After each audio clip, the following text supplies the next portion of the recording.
service of our country in Afghanistan and elsewhere.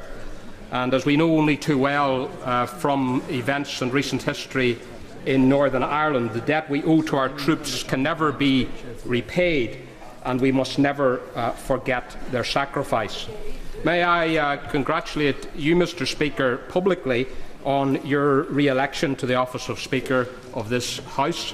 The crush in the House last week meant that I was unable to catch your eye on that occasion, but I know that you will continue to defend the rights of backbenchers and smaller parties in this Parliament, and we wish you well. And I too offer my congratulations to the proposer and seconder of the motion on the gracious address, and I would also congratulate the Prime Minister on his appointment, and we certainly on these Unionist benches wish him well personally as he embarks on the most onerous of tasks at one of the most challenging and dangerous times in our modern history. And as I look around the House this afternoon, Mr. Speaker, there are many new faces, but at times like this we miss some of the old faces. And in welcoming the new members, including those on our own benches, the member for Strangford and the member for North Antrim, who shares the same name as the former member for North Antrim, and we're delighted at his tremendous victory in that constituency. But I want to take a moment to pay tribute to his father, the Right Honourable Dr. Ian Paisley, who sat on these benches for 40 years. A great parliamentarian, a great Ulsterman. He led our party through dark and difficult years in our province and ensured ultimately the victory of democracy, with Northern Ireland at relative peace today, firmly within the United Kingdom. And I pay tribute too to the former member for East Belfast, the Right Honourable Peter Robinson, who served here for 31 years and whose seat I now occupy.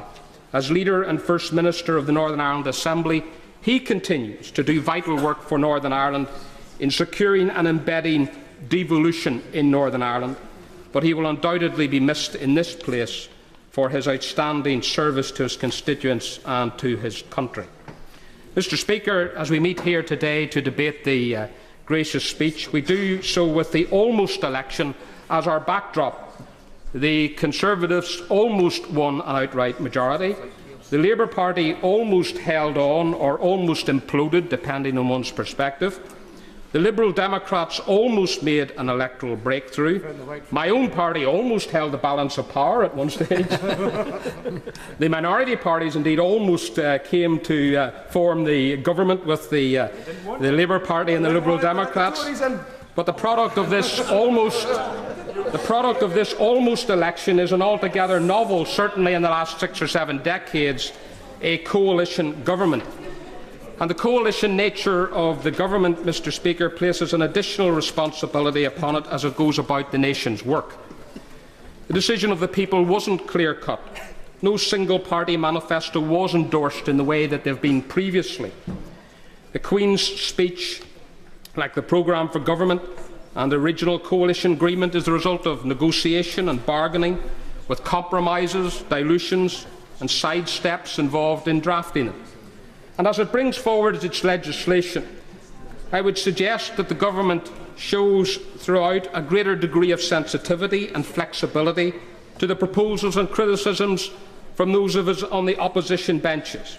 I would certainly suggest that it requires more sensitivity and flexibility than the Prime Minister has heretofore displayed in relation to the management of his own party. If positivity is the spirit and practice adopted by the new government, then opposition parties, in my view, should respond in kind and act conscientiously in the national interest as we collectively in this Parliament try to steer our nation through these troubled and risky times, whether it be the war in Afghanistan, the threat to our national security or our economy. Where the coalition fails or its internal tensions lead to questionable compromises, opposition parties must do more than deride. They must offer sensible alternatives. And I am sure that in this new Parliament there will be a greater role for those of us from Northern Ireland, from Scotland and from Wales as we seek to hold the government to account. And I hope that in the business of this House that our new role will be recognised, as we were told it would be in the previous Parliament. We have been told, Mr. Speaker, that our new government is the radical, inspiring and progressive choice. In the name of era-changing, convention-challenging, radical reform, never has so much been sent to a review, referred to a committee or subjected to further examination. However, rather than tease about the gap between rhetoric and reality, I use this simply, Mr. Speaker, to emphasise the point that rather than these being means to manage the coalition's contradictions, they should be a means of addressing the individual or collective concerns of opposition parties, all of us as well in this House. So in that attitude of constructive criticism, Mr. Speaker, my party welcomes the government making clear its primary duty is to our national security and the conflict in Afghanistan and elsewhere. And in paying tribute to our troops, and all speakers so far I think have done that, it is important that we should in this House ensure that when our troops and servicemen and women come back home from the battlefront and from service overseas, that they are treated properly. Their families are given the care and consideration they need. They're given the help and support that they need to readjust to civilian life and to get into employment, and with their health concerns as well.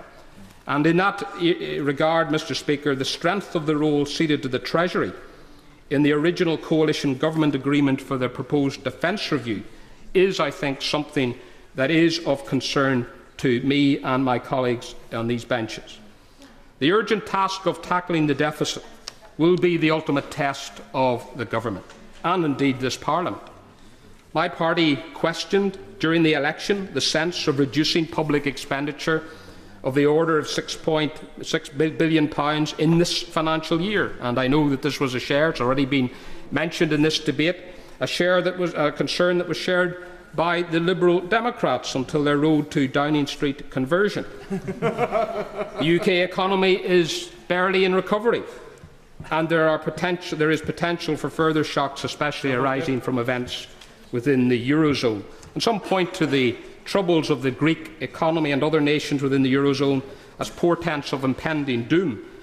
But that is, of course, to overlook the fact that there were pre-existing levels of debt that these countries held prior to the downturn, and ignores a core source of the problem, is that in an act of political will, a group of economies too divergent were squeezed into the euro project, and as often happens, economics can trump political will.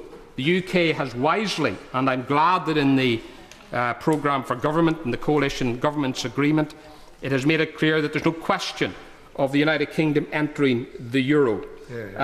Given that it does give us the flexibility and freedom in relation to devaluation and interest rate adjustments to respond to difficult and challenging times. Mr. Speaker, my party is convinced that there is a lack of sophistication in the government's long-term thinking to tackle the deficit. As the Prime Minister kindly, when he came to Northern Ireland, and indeed in a now infamous television broadcast with Jeremy Paxman, which was aired quite a lot in Northern Ireland during the election campaign, there are significantly different levels of reliance on the public sector in regional economies across the United Kingdom. For many of these regions, it has been an inability to recover from the economic damage of the early years of the last Conservative government. But in Northern Ireland, there was the overriding factor of a terrorist campaign that included economic destruction as one of its goals, and indeed for many years leading industrialists and businessmen were actively targeted for assassination in Northern Ireland by the Provisional IRA. Therefore, to take the same approach across all regions of the United Kingdom cannot and will not work, and what is required is a plan that takes account of those variations. Because make no mistake about it, we have made tremendous progress in Northern Ireland in terms of moving forward towards peace and stability. But no one in this House should be under any doubt that there is a strong correlation, a strong link between embedding that peace and having economic stability and prosperity as we move forward.